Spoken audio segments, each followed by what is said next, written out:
Welcome to the Ricky Mathews Show, where we celebrate the amazing people who are working so hard to make this place such an amazing place to live, work, and play. You know, it's July the 11th. July the 11th actually has a very special place in my heart. I met my wife, Ann, on July the 11th, and 2 years later, to the day, we were married on July the 11th, and went on to have three kids. Our last child, Justin, who lives in New York City now, he was born on July the 11th. So a lot of special moments around that date for me. I met my soulmate when I met Ann, and it's been a terrific friendship and marriage, and we're proud of our kids. And you know, when you get an opportunity to reflect on an important anniversary like your marriage anniversary, I'm one of the most lucky guys in the world to have an amazing woman like Ann behind me. Okay, so look, I want to share with you a quote from. This is something that my friend Nikki Moon, who's a community leader over in Hancock County, posted, and it kind of speaks for itself, but I have a few comments about it. Here's what it says. Maturity is when you have the power to destroy someone who did you wrong, but instead you walk away and breathe and let life take care of them. I love that you let life take care of them. You don't react. I remember Zig Ziglar once said that, you know, the difference between reacting to something and responding to something is very different. You know, people too often react, and social media gives you the opportunity to, in the moment, just immediately react. Responding is, as my dad used to say, you bite your tongue and let the blood trickle. You take time and you think about it. And I remember reading this book once about how to be a CEO. And one of the lessons in this book was write the important message or write the important letter and put it in your top drawer. Pull it out 2 weeks from now. If it's still important, send it. If it's not, don't. Well, certainly we don't live in a world that gives us the ability to do that anymore, but it is a really important thing to think about, to reflect about. In the moment, too often we we react, and we don't, take a deep breath and think about it. But, you know, when I was involved in as a CEO, launching a new media company and making major change in newspaper companies, I was often the target. It's one of the reasons actually that I got off of Twitter. Twitter was this very toxic environment, and I just finally decided to get off of it. But I watched a lot of people who, I could say did me wrong, but, I was just a target. It wasn't personal. But I often thought about, how do I respond to these situations? And I didn't. I usually just took a deep breath and walked away. And I took the point of view, let life take care of them. I felt like I was a bigger man by doing that, by not reacting to when people sort of targeted me. As a publisher, you had to get used to that. You had to have thick skin. You didn't, at any given day, 50% of your audience might be mad at you. Sometimes maybe 100% of your audience might be mad at you. But the power to destroy. So maturity is when you have the power to destroy someone who did you wrong, but instead you breathe, walk away, and let life take care of them. I want to thank my friend Nikki Moon for posting that. I agree. I can't agree more. That is what maturity is all about.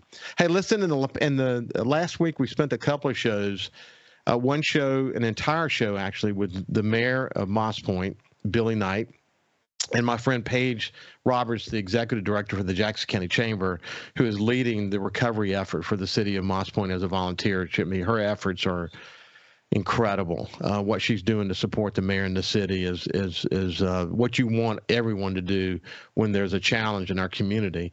And then I had T. McCovey from the United Way of Jackson, Georgia, and Greene County. They just recently added Greene County. And they are, the United Way is working with them on long-term recovery efforts, and it was just terrific. Every opportunity I get, I'm going to talk about Moss Point and keep them front and center, because there are 60 people who lost their homes or have severe damage. The city has had big challenges. They may or may not be declared a federal disaster area, and it's something we have to stay focused on until they get back on their feet. But with that said, I thought I would invite my friend Jamie Miller, the CEO of the Gulf Coast Business Council, to join me. Well, they're going to be supporting the efforts at Moss Point as well. And then it's just really an opportunity for Jamie and me to catch up. We haven't talked in a while, and there's no rest for the weary when you lead a regional business organization like the Coast Business Council. Without any further ado, let me welcome Jamie to the Ricky Mathews Show. How you doing, Jamie? I'm doing well. Thanks for having me on such a special day for you. I'm honored to be a part of this day, and you, like me, met your soulmate, and we're much better people for it. So, congratulations. We are. I tell you, man. You find me a successful man, or a woman for that matter, and you're going to find a wonderful woman or a good man behind them, and that certainly is the case for me, and I know it's the case for you as well. No doubt, no doubt. So you heard what I said about Moss Point. This is it's so interesting because I've had a series of conversations with Mayor Billy Knight, who I describe as a man who's reinvented himself 1,000 times. I mean, this guy keeps coming back in these new versions of themselves. He ran for mayor 3 times. He won his 3rd time. And, just to think, how would the things be different if he had been elected the first time? But here's a guy in his 80s giving back to the community in such a selfless way. It's inspiring to watch him. And it's also, he creates this atmosphere where you want to help him, doesn't he, Jamie? Listen, I can't be more impressed with Mayor Knight, and I had did not have a relationship with him previously, but as soon as he was elected, as soon as I came into this role, we spoke on the phone, and he has been engaged with the Business Council. We have tried to be available to him, and I think the tornadoes hit either Monday or Tuesday of the week of our general membership meeting, and we invited him to to come and speak. He ended up doing a video call to our membership that week, and I just Moss Point needs a mayor like Mayor Knight, and I'm so pleased that he's there. Of course, there are others that he's kind of rallied around him to help. Paige Roberts, you mentioned, but you're right. Who knows what Moss Point would have looked like, had he been in term for 8, 12 years. Yeah, I mean, they're working on the major project at the interchange of I-10, coming into Moss Point. You've got this whole vision around the River City and what could be there, or what already is there. I mean, a quaint, cool downtown area that has a great vision for where it wants to go. He immediately reached out to the community and said, okay, what can we do that will engage not just the community, but the youth of the community? And they were able to get approved in this overwhelmingly positive vote from citizens of Moss Point to invest heavily in a recreational plan, long-term recreational plan for the city. And, he's just hitting on a lot of cylinders. And the other thing is I've really enjoyed watching the Jackson County Chamber under Paige's leadership work with him. The chambers today, whether we're talking with Adele or Tish or whoever, the chambers of today certainly do what our father's chamber did, but they are so much more involved in building communities and in grant writing and bringing value to the community, and watching Paige work with Mayor Knight on a number of different initiatives in that city. It's exciting to see. But you know what's interesting, Jamie? Speaking of mayors, if you were to sort of go down the coast, there is a collection of mayors, almost every single one of them, frankly, who found success in their lives, are now in a process where they're giving back. And they're doing it in a selfless way. They don't bring a bunch of ego to the table. They're just trying to figure out, in the short time that I'm elected, how can I make my mark and leave a legacy in my city? We're lucky, actually, to have the collection of mayors we've got, don't we? Aren't we? We're very fortunate. I think you described them well. We've got some very talented mayors that spent a lifetime in the private sector and still are involved in the private sector in some ways, that have selflessly ran for office and are leading communities. If you just like you said, from Waveland back to Moss Point, if you look at the downtown growth and how our communities have really thrived in the last several years. The mayors of each of those communities can take some credit for that. They know when to get out of the way. They know the private sector is important. They're consensus builders when they, as much as they can be, and the coast is benefiting from it. They really are. Hey, from your perspective, what can we do to support Moss Point's recovery effort? Paige, as soon as the tornadoes, within 48 hours, Paige started calling me, trying to organize what she could around our business community in Moss Point. And, some time has to pass. Hey, let's do this. I didn't realize we were coming to the end of this segment. When we get back on the other side, we'll talk about how we can support Moss Point in their recovery efforts. When we come back after this message with Jamie Miller, the CEO of the Coast Business Council. We'll see you after this. Welcome back to the Ricky Mathews Show. We have Jamie Miller, the CEO of the Coast Business Council, someone who I have a tremendous amount of respect for and worked together in lots of iterations of his career, and the most recent here at the Coast Business Council. But when we went to break, we were talking about the tornado that swept through Moss Point and the efforts underway to support them. And we were talking about, anyway, Jamie was answering the question of how can we support Moss Point in their recovery efforts. You can start from there, Jamie. Yeah, immediately after we realized how much damage had occurred in Moss Point, people like Paige Roberts and others who have great experience in recovery efforts already started to go to work and think through what the next 24, 96 hours would look like.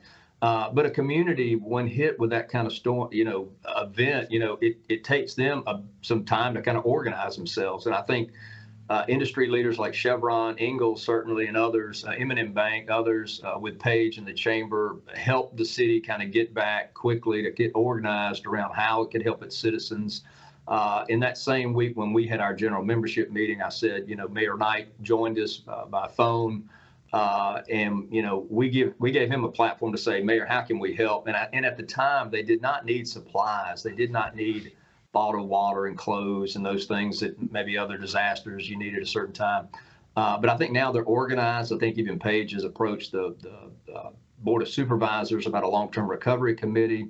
M&M Bank has a fund now that people can give to. And I know our members have given of their time. They volunteered. They've given their money to the effort. And so this will go on for some time. And I've just let Paige know and let others in Moss Point know, let the mayor know, look, if there's something specific we need to be doing, let us know. But we've got such great industry leaders over there that have been involved. It just takes some time as those needs arrive, and you don't know what all the unmet needs are until you get to those certain milestones. So we're not going to forget Moss Point for sure, and we look forward to helping them. Well, you covered a lot of those bases. What's interesting is, first of all, at the Board of Supervisors and county leadership, we have a lot of really good leaders in place there.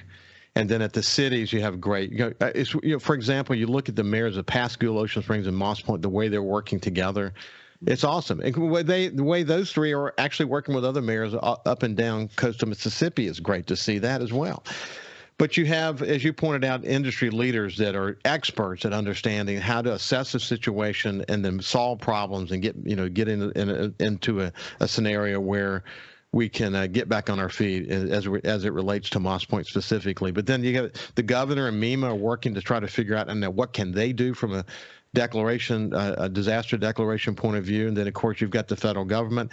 I have concerns, and I talked to T. McCovey about this on Friday, but I have concerns that small disasters like this one and the way that federal declarations work are biased against small ones. They're more tuned toward larger cities, and maybe at some point, because you see these disasters happening all around the United States, whether it be floods or whatever it might be, that we might need to tweak the way we evaluate a small city like Moss Point.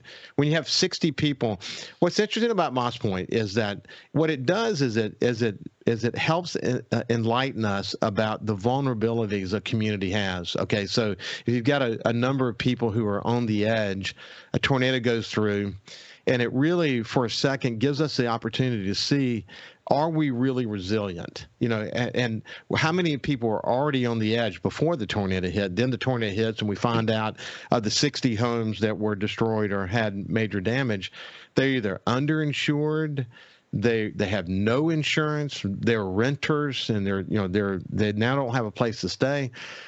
You pointed out that Paige said, we got plenty of water. Don't use this as an opportunity to clean out your closet. We've got plenty of clothes. They still need like people who can put blue tarps on top of a roof, and they need people with a strong back and a chainsaw, and they need money. And the United Way, working with M&M Bank, as you pointed out, has started a fund. You can go to United Way of Jackson, Georgia, and Greene County, and there's a donate button there that people can donate to. But what I'm pleased about is that the number of people who are rallying around the mayor and the city because of good leadership. We'll get through this. Whether there's a declaration declared or not, we'll get through this. And I think the main thing we've got to do is just make sure we keep the topic front and center. As is typically the case after a disaster like this, is that if you didn't get hit, whatever your normal is, it kicks back in, and you get moving, and you've got your own worries in your own life. And what happens, we kind of take our eyes off the ball. And I think we have an opportunity to kind of make sure we keep our eyes on the ball and give them the support that they need. And the Business Council obviously has a terrific role in doing that. Anything else you want to say about Moss Point before we shift gears? No, I echo what you're saying. It'll be important to just keep them at top of mind. You're right. It's so easy with the news cycle and just everything else to kind of just go to the next thing. But the Business Council will make it a point at each of its meetings and each opportunity to make sure that Moss Point's getting the attention it needs, at least from the business community. Listen, I was thrilled to see the chairman of the Gulf Coast Restoration Advisory board being appointed as the chairman. And I think that the process is important to coastal Mississippi, and the fact that 75% of the BP money is going to be spent on the coast, all of that's a really good thing. I've expressed many times my concerns that we would build a municipal building or do things that are the kind of things that counties and cities can do with other funds, that we should be using this money to do transformational things. In fact, that's the way it's worded in the bill that created the fund. And that too often it's a little bit too much of a political football. I wish it weren't that. And unfortunately, the Gulf Coast Restoration Fund Advisory Board is just that, an advisory board. And unfortunately, some people can go around and it creates a lobbying activity and all these other things. But we still have to be focused on keeping a conversation around transformation. And I know that that's where your head is, and you've got to be thrilled that you have an opportunity to have a leadership voice in that process now. Yeah, I'm very honored when the governor's office called and had let me know they were appointing me as chairman of the advisory board. Of course, it's something that I'll take very seriously. It's an opportunity for the coast and that advisory board to make recommendations to MDA and our legislature about projects that we think could be or should be transformational. However, we don't control what projects get submitted. So in conversation with the advisory board this year, we actually sent a press release and we tried to communicate to those potential applicants the types of projects that we felt were important to the coast. And we talked about transformational infrastructure, transportation, transformational tourism. And we tried to describe or give some characteristics of what we thought were transformational or at least meaningful tourism projects or economic development. So I feel like in the past, we put too much criticism on our legislature because they're choosing among projects that they didn't select. You're right. There's a lobbying component that has kind of been created here. I hope the advisory board moving forward will take a more assertive role in saying, here are the types of projects we want to review. Here are the types of projects we'd like to recommend. And hopefully it will, maybe encourage those types of projects to be submitted. And then I think after we review the projects, I think we need to be really, deliberative about how and what type of projects we recommend. And so I'm happy to be a part of that. And look, we've got a fantastic group of people on that advisory board. They're not afraid at all to speak their mind or to share what they think is important. You know, when the Outdoor Stewardship Trust Fund came to fruition, both on this show and on my outdoor show, SuperTalk Outdoors, I advocated strongly for a board of trustees that had the ability to decide. In fact, you know, a lot of what we learned through the Gulf Coast Restoration Fund advisory process is what we wanted to fix as it related to the Outdoor Stewardship Trust Fund that now has $15 million in it that they currently are able to spend. And I think the number will end up being 20 to 25 million before it's over on an annual basis. And eventually I think we'll get recurring funds so that there needs to be a dedicated funding source. But the legislature has been incredibly accommodating, and it took 2 years to make this happen. Our friend Joe Cloyd is one of the representatives from the coast. He was appointed by Lieutenant Governor to be on this board, but they are, you know, they take the projects in. They have an executive director, and the decisions they make, that's how the funding goes. They don't have to go back to the legislature to seek approval. And there are a lot of ad hoc members of the trustees that are you know, political representatives and others that are a lot of oversight and whatever. But you know, the first round just got communicated and it went extraordinarily well. I mean, you're talking about coming out of the gate strong. I wish the Gulf Coast Restoration Fund was administered in a similar way, because it takes a level of political whatever out of it, and you go to this really powerful board of trustees that are full of incredibly strong business people who know how to make these kinds of decisions and are willing to stand by the decisions that they make. But, you know, we've got many years to go on the Gulf Coast Restoration Fund, and we got a lot of opportunities to influence the process and focus on building the kind of projects that are going to pay back for coastal Mississippi. And you said they come in a bunch of different forms, but anything we can do where we encourage future dollars to be spent, or we create a return on the investment in a way that is positive for the community, that's a good thing. But when we build a municipal building or build something like that, there's not a return on that investment. And when we established this, we wanted to help ourselves recover from the economic pain that was created by the BP oil spill. So you've got good experience in this area, and I'm excited about it. Hey, when we come back, we'll continue the conversation about what's going on in the Business Council these days with Jamie Miller. We'll see you after this. Welcome back to the Ricky Mathews Show. We're visiting with my friend Jamie Miller, who's the CEO of the Gulf Coast Business Council. And, you know, there's a long list of things to talk about. But, you know, one of the things that I was always intrigued about, it's certainly something we talked about when we formed the Gulf Coast Business Council after Hurricane Katrina, and that is the opportunity we had to create some type of political action committee, some kind of PAC, where we could begin to really use our leadership to say, yeah, these are the kind of candidates we want to see. When there's a weak Board of Supervisors meeting, or when there's a weak legislator or whatever, we can say, okay, the way to fix that is, instead of fighting that whatever that status quo might be, that we let it speak through the PAC, that these are the kind of people that we want to elect. So where are we with the business council as it relates to statewide and coastal election, and whether you endorse candidates or not, and then this notion of creating this new political action committee that you guys have done? You already have money coming into the PAC. Give us an update on all that. Yeah, I'd be happy to. When I got to the council last fall, it was, you know, the executive committee and our members had really finally decided they wanted to take the next step and form a PAC. So we did that, went through that process. We've got a board that oversees the PAC, and of course it's not just enough to have an organization. You've got to have money, because ultimately you want to be able to make contributions to candidates.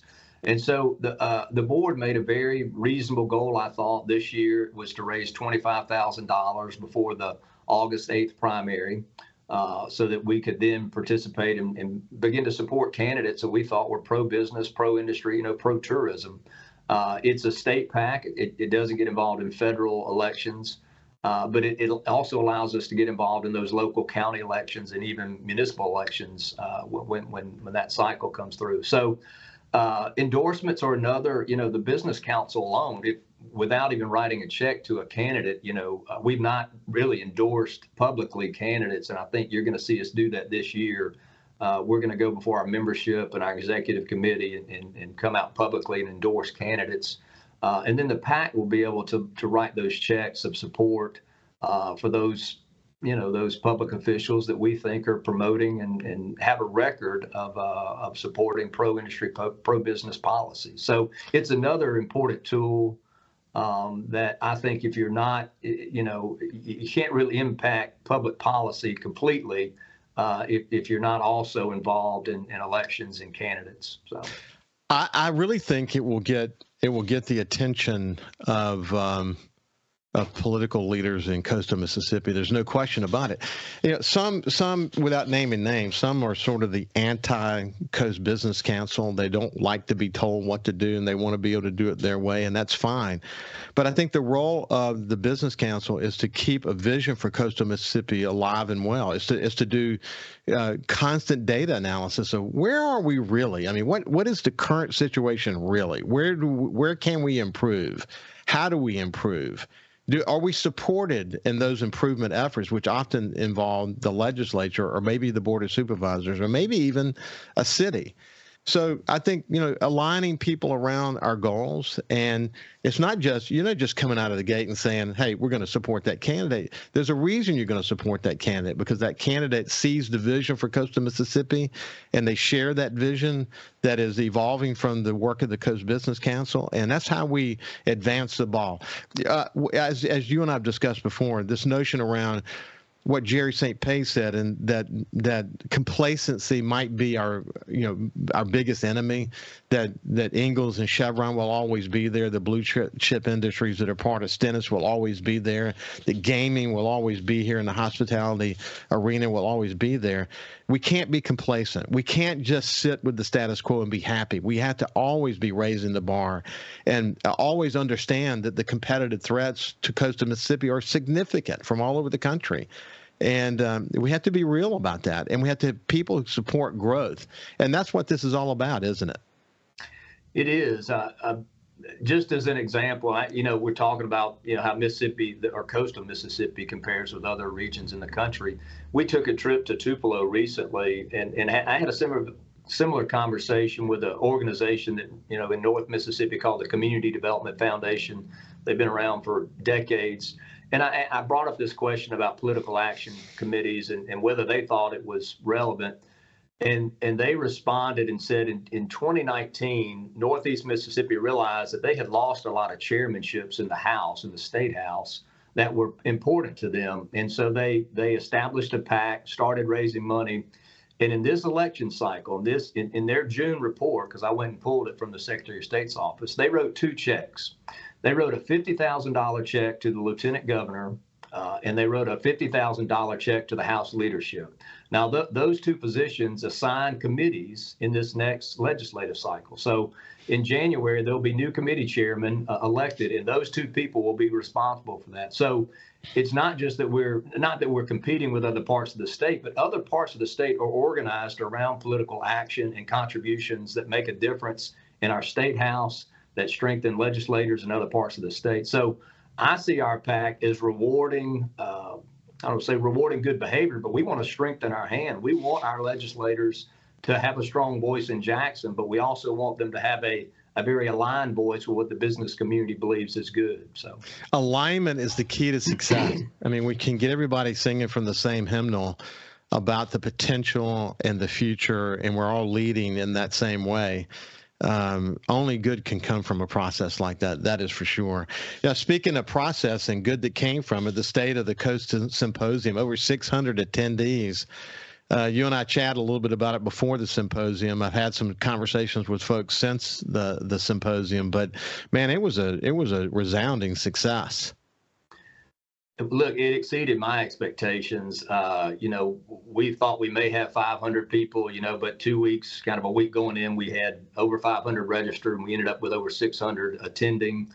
We had 2 awards that we're given this year, inaugural Rising Tide Award that we gave to a fantastic company that relocated from California called Ocean Aero. And then John Reed received another the public award for the Rising Tide and the great work he did as appropriations chairman. We had a great speaker from Tulane, a professor who's an economist, but somewhat of an entertaining, speaker. And then I was able to, kind of make a pitch and a sell for why it's so important. If you're not a member of the Business Council and you're interested, if your business is interested in what happens in their future, why the Business Council is so important to be a member. And so I just thought it just every part of it. The Beau Rivage did a great job hosting, and I think everybody walked away with some encouragement, but some almost a challenge and a charge to continue, as you said, to fight against this idea of complacency or mediocrity. So we hope we can even raise the bar next year, but this year's event was. The Ocean Aero story is an incredible story. And as irony would have it, Mark Henderson, who he and his wife Leslie started Lazy Magnolia, I know you know that, recently sold it, incidentally. Had Mark on the show, and we talked about the process. And he also had another company called Log Linear Group that have all these sophisticated radar technologies. And one of the companies that they worked with was Ocean Aero. This is before Ocean Aero relocated here. And now Mark, after selling Lazy Magnolia, he's now the head of technology for Ocean Aero here in coastal Mississippi. And the role that they're playing in sort of amplifying the blue economy and what can be part of that. Mark is such a smart dude. It's great to have a local guy involved in that effort. But we've invited the CEO from Ocean Aero to be here. We're going to tell his story. And I also invited John Reed to join me here as well to tell his incredible story. What a fascinating story it is. And so I look forward to chatting with John Reed soon. But I think the Rising Tide Award is just another way to hold these people up as examples, these people who are contributing back in different ways to coastal Mississippi, and hold them up as examples for others to follow. And congratulations on a really great State of the Coast Symposium start. Hey, listen, we talk a lot about leadership. I remember when Roland Weeks, the former publisher of the Sun Herald, was deeply engaged in helping to start the master's class.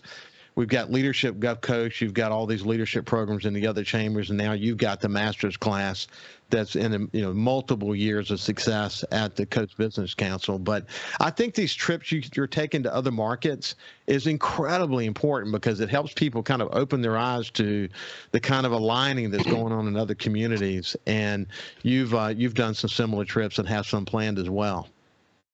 Yeah, in the past, look, the master's class has been a fantastic success, and this year we just partly because of my learning curve and just the planning and logistics that go into taking a group of people out of the state, we decided to kind of look a little more inward, and we visited some places in our own state where we thought other regions were doing things well, and asked them, how does the coast do better? What's y'all's perspective of how we can do things better? And we went to, Hattiesburg and the ADP, Madison, and the great things that are going on up there. We spoke with Shad White and Speaker Gunn, and then went all the way to Tupelo and heard from the Community Development Foundation. And when we come back, we'll talk about, and man, each of these have stories to tell. And I think probably ought to be part of the master's program from now on, to do a split between maybe leaving the state and doing some real study internally. The Golden Triangle would be a good one to go spend some time with, as you well know from your time working for Mississippi Economic Development. When we come back, we'll continue our conversation with Jamie Miller. Welcome back to the Ricky Mathews Show. I have my friend Jamie Miller, who is the CEO of the Coast Business Council. And again, we've worked together in the community in so many different ways. We even worked together on a major effort over in Alabama at one time in our lives. But we were talking about the master's class, which is a leadership development program that's part of the Gulf Coast Business Council. They took trips to Hattiesburg, Jackson, Madison, and Tupelo. And I look at that list, and I can think of others, as I mentioned before we went to break. But each of those has a story to tell. In Jackson, of course, you can meet with state leadership. And Madison, people understand that Madison has done some special things as it continues to explode in population. Tupelo is an important economic engine for the state of Mississippi. And Hattiesburg, I had the opportunity to visit on this show with the mayor of Hattiesburg not too long ago, and man, Hattiesburg's got a story to tell as well. So each one has got a little bit of a different dimension. Each one has something to teach, though, about leadership, don't they? Yeah, the value that we were trying to get out of these trips was, there's some familiarization with those areas of the state, and then the connectivity back to our own state capitol and the legislature and our own state laws, the way we're kind of organized.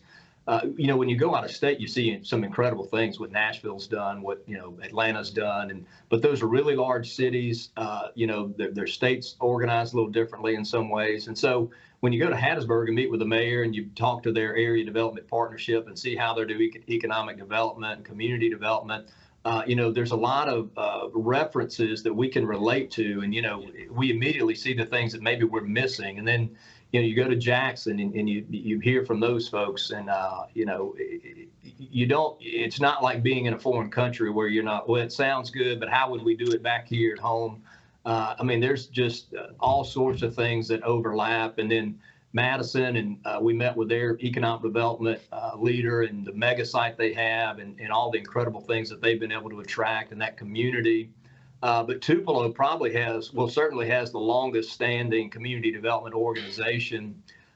They're just rock solid. They know how to get things done. They're always find ways to be aligned, even within Lee County, which has 9 municipalities. I didn't realize they had that many.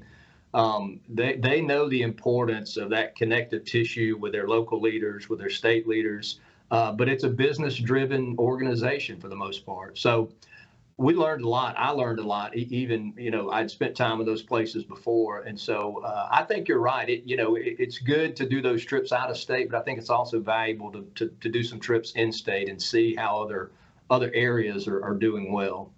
Well, you mentioned it with Tupelo. You've got 11 different political subdivisions, kind of a microcosm of coastal Mississippi. I'll come back to that in just a second. But then Hattiesburg, you got a very centralized approach to how do you look at this, and then Madison, of course, is a very similar story.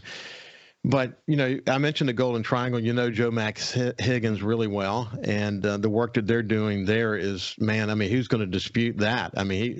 He actually teaches a course at Harvard every year based on it. But he's been on my show a bunch of times. But there are great learnings to be had from traveling to other parts of the state. The best thing about coastal Mississippi is that we're a collection of political subdivisions. The worst thing about coastal Mississippi is we're a collection of political subdivisions, because it requires the amount of communication that you have to do. I talked to Greg Cronin and Judy at Coastal Mississippi Tourism about this recently. The amount of communicating you have to do to talk to all the stakeholders, both public and private, it is enormous, Jamie. You know that extraordinarily well as the CEO of the Business Council. But if you can bring the majority of them together, we can achieve what we need to achieve. In any of these places, whether you're talking about Tupelo or the Golden Triangle or wherever, whether you go to somewhere like Huntsville, Alabama, the key to their success is that people are, for the most part, on the same page, and getting coastal Mississippi on the same page, because we're so divided, not in terms of ideas, but I'm just in terms of political subdivisions. It's a challenge, and that's the one thing we got to work to overcome, isn't it? It certainly is, and we heard similar stories in other areas. The challenges are similar in Tupelo and Jackson and Hattiesburg. I think one takeaway for me was, and each of these communities mentioned it, there are some conversations you have to have in public, and there's some conversations you have to have kind of behind closed doors, kind of face to face. When there's fair criticism that needs to be given out, you have to have some trust with local officials, with leaders. And not every conversation needs to be kind of brought to the social media public platform. There's a lot of conversations that need to be had behind closed doors with trust. But each of those communities are also very willing to publicly keep local officials accountable. So it's a balance there. And you're right. We've got from one side of the coast to the other, we've got 12 fantastic cities and 3 counties, and all together we're one coast, and I think we're on a great trajectory. We just need to keep our heads about us, some of the wisdom you shared at the front of the show is certainly something we need to keep in mind as we move forward. Well, 12-3-1. There's your new kind of statement, but I think it really goes without saying. You're doing general membership meetings in the adjacent counties. You've got an August meeting with a congressional delegation. You've got CEO's survey that's underway. There's a lot more to talk about, and we'll get you back in a couple of weeks, and we'll just continue the conversation, Jamie. Hey, thanks a bunch. It's been a pleasure. Hey, listen, have a great day, and we'll see you tomorrow. We'll see you tomorrow.